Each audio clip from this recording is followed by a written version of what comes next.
Welcome, I'm Leo, and here with me is Emma. Today we're doing something surgical. We're going to work on removing the word very from your vocabulary. It sounds a bit drastic, but it's actually quite necessary. When you find yourself reaching for very, what you're really doing is using a modifier to try and bolster a word that might be weak on its own. Native speakers, however, often prefer a single strong word that already carries all that implied power. It's like trying to drive a car with a struggling engine versus one with a turbocharger. We're aiming for that turbo effect today. Let's dive right into some high-intensity emotions. First up, a common phrase. Very happy. It seems innocent enough, but what's the issue here? The problem with very happy is its generic nature. You can be very happy about something as simple as a sandwich. We suggest upgrading to elated. She'd have violent mood swings, ranging from mania, where she'd be elated, and... I thought you'd be elated. He was elated and surprised by his somewhat flirtatious encounter with Miss Pascal. I am elated to have you on board. Your fathers must be elated. Elated implies a high level, almost spiritual excitement. It suggests you've achieved something significant. It sounds much better because it's active. You're not just feeling good, you're soaring. I can see that distinction. Elated instantly conveys a greater depth of emotion and a sense of accomplishment, rather than just a fleeting good mood. If we're talking about extreme joy, what about the opposite?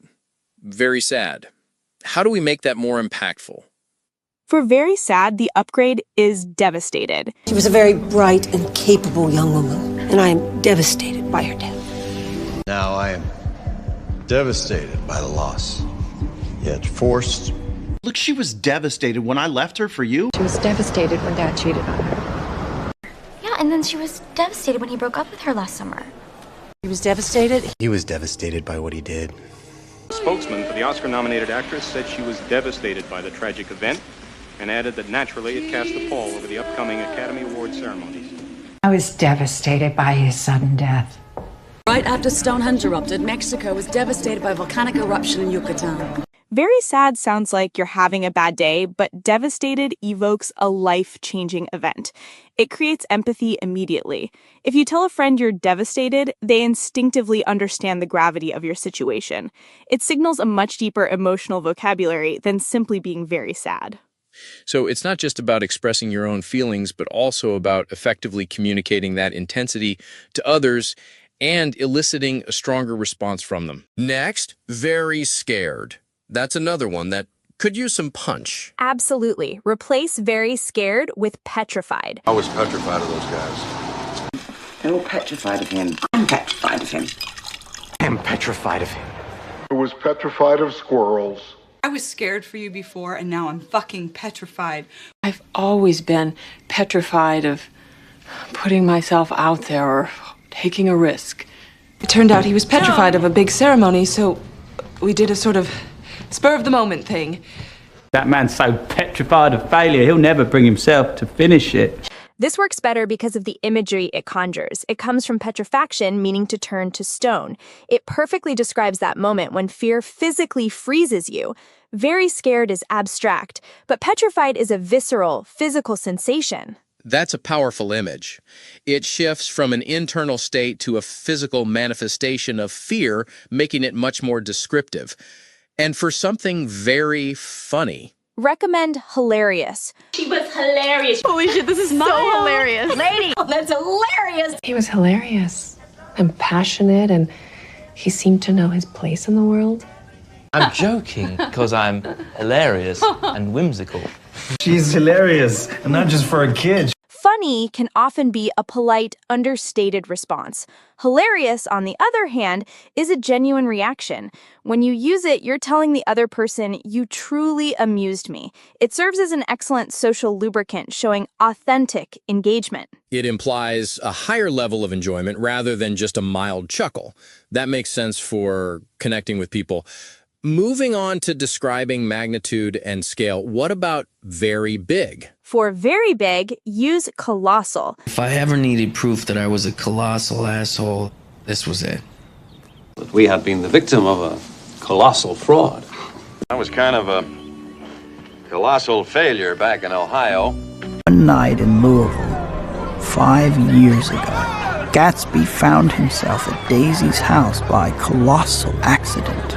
You are on a colossal ego trip we must curtail. Killed 3 men in Del Rio Motel yesterday and 2 others in that colossal goat fuck out in the desert. The ship's cannons roar to life as they unleash their firepower against the colossal creature. Think of the Colossus of Rhodes. This word is impactful because it's almost architectural, reserved for things that are unusually large. If you describe a problem as very big, it might just sound annoying.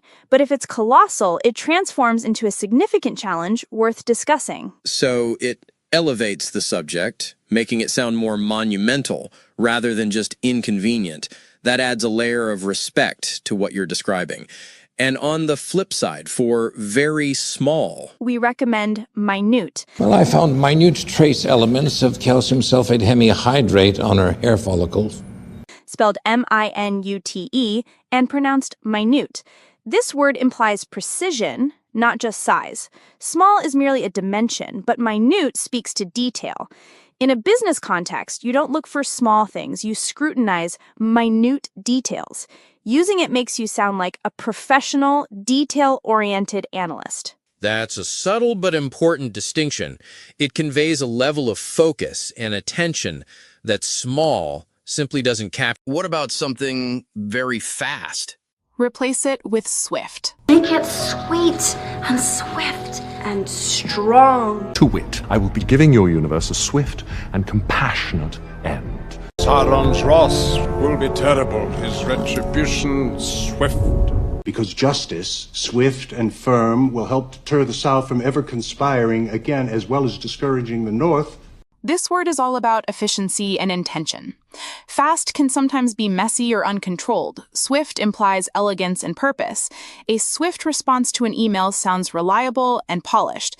It's a high-status word that suggests competence. So it's not just about speed, but also the quality and control associated with that speed. It adds a positive connotation. And naturally, it's opposite. Very slow. Use sluggish. The ravens are looking a bit sluggish. Eating lunch before I do a scene makes me sluggish. Sluggish. Like a wet sponge. Then God knows the future will be sluggish and grey. Your blood pressure's too high. Your liver's too sluggish. And if you don't give up this riotous living, I give you 1 year. His orders were vague and sluggish and not appropriate. Because if you have too much, then you're sluggish, and you can cramp. This word is wonderfully onomatopoeic. It sounds exactly like what it means. It describes something that should be in motion but isn't. Think of a sluggish computer or a sluggish morning. It's better because it infuses a sense of mood and lethargy into the description. The sound of the word itself helps convey the meaning, adding another layer to the description. Moving to physical sensations and weather, when we're very tired, upgrade to exhausted. You must be exhausted after all that business with Margaret. And I'll have the salmon, even though it's probably exhausted after swimming all the way to Vermont. Probably exhausted after spending the last 8 hours cleaning the house with her son's girlfriend. Just exhausted from inventing Facebook or whatever website people our age use. Tired describes a state. Exhausted signifies a limit. It sounds more professional because it clearly explains why you might not be able to do more. It's not just I want to sleep, it's my resources are completely depleted. So it clarifies the severity, making it a stronger justification if you need to explain your limits to someone else. And when we're very hungry. That's famished. I'm sure you gentlemen are famished from your travels. We are famished. We are famished. This is a fantastic social word. It's slightly dramatic, which makes it perfect for dinner parties or dates. Saying, I'm famished sounds like a character out of a movie, while I'm very hungry sounds more like a toddler. So it adds a touch of flair and personality to what would otherwise be a very basic statement of need. When it's very cold, you should use freezing. The whole house is freezing now. The water is freezing and there aren't enough boats. Man, this floor is freezing. Even if the temperature isn't literally at 0 degrees Celsius, we use this word to convey intense cold. It's an extreme adjective. You wouldn't say very freezing because the word itself already expresses the maximum level of coldness. That's a useful rule of thumb, actually. If you can't put very in front of it, it's probably already an extreme adjective and stands on its own.